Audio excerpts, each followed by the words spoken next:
I'm Jonathan Capehart. This is The Sunday Show.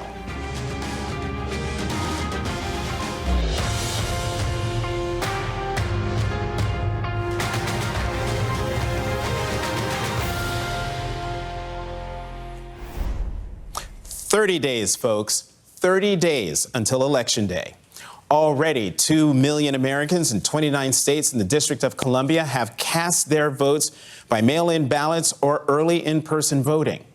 8 more states begin early voting tomorrow. And with each passing day, the presidential candidates have fewer opportunities to win over the small pool of persuadable voters who will determine the direction of our nation on November 5th.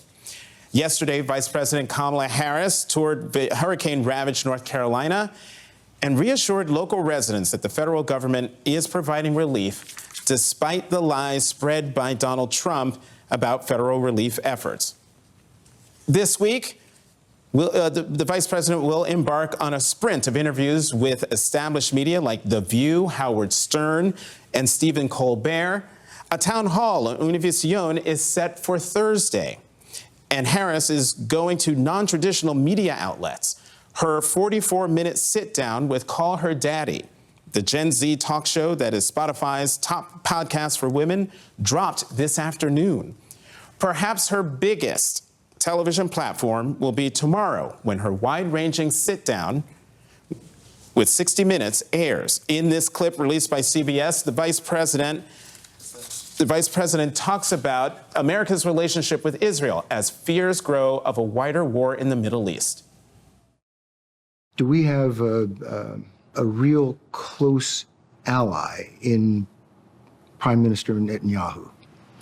I think, with all due respect, the better question is, do we have an important alliance between the American people and the Israeli people? And the answer to that question is yes. Meanwhile, on the campaign trail, Harris will get a big boost in battleground Pennsylvania from former president and Democratic Party favorite Barack Obama when he rallies for the vice president in Pittsburgh on Thursday.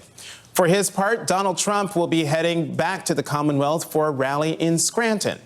And if past his prologue, he'll repeat in Scranton the same rambling conspiracy theories he said this afternoon at an event in Wisconsin. With 4 more years of Kamala, every Wisconsin small town and Midwestern, the Midwestern cities are just devastated by this, will be flooded with illegal migrants from the most dangerous places on earth, and Wisconsin will not be Wisconsin any longer. No state will be. The country won't be the U.S. any longer. Those comments, Trump's comments, remind us of what's truly at stake 30 days from today. A day when America will make a monumental decision. Will it elect Vice President Kamala Harris, the next president of the United States?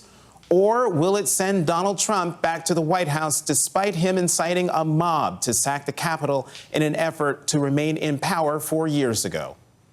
3 successive events in the past week spotlight why this presidential race shouldn't be the nail-biter that it is. At the vice presidential debate, Governor Tim Walz asked Senator J.D. Vance a very simple question that he refused to answer about Trump. Did he lose the 2020 election? Tim, I'm focused on the future. Did Kamala Harris censor Americans from speaking their mind in the wake of the 2020 COVID situation? That is a damning non-answer. It's a damning non-answer for you to not talk about censorship.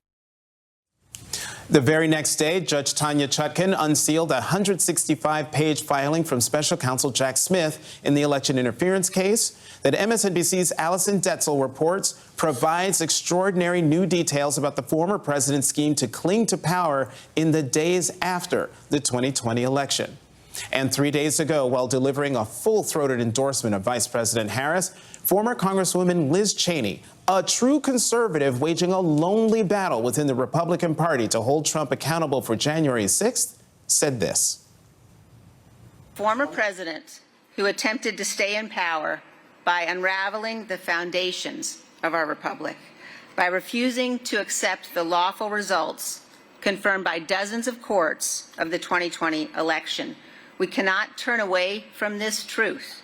In this election, putting patriotism ahead of partisanship is not an aspiration. It is our duty. It is our duty. And yet, the national polls and the polls of the battleground states are maddeningly close, all within the margin of error. Some likely voters are telling pollsters in the press they don't know enough about Harris. Okay. Meanwhile, what we do know about Trump should be alarming to anyone who cares about the rule of law.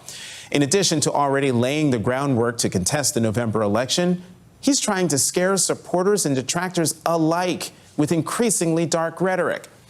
At a rally in Wisconsin weeks ago, he said that his promised mass deportation of undocumented immigrants, quote, will be a bloody story.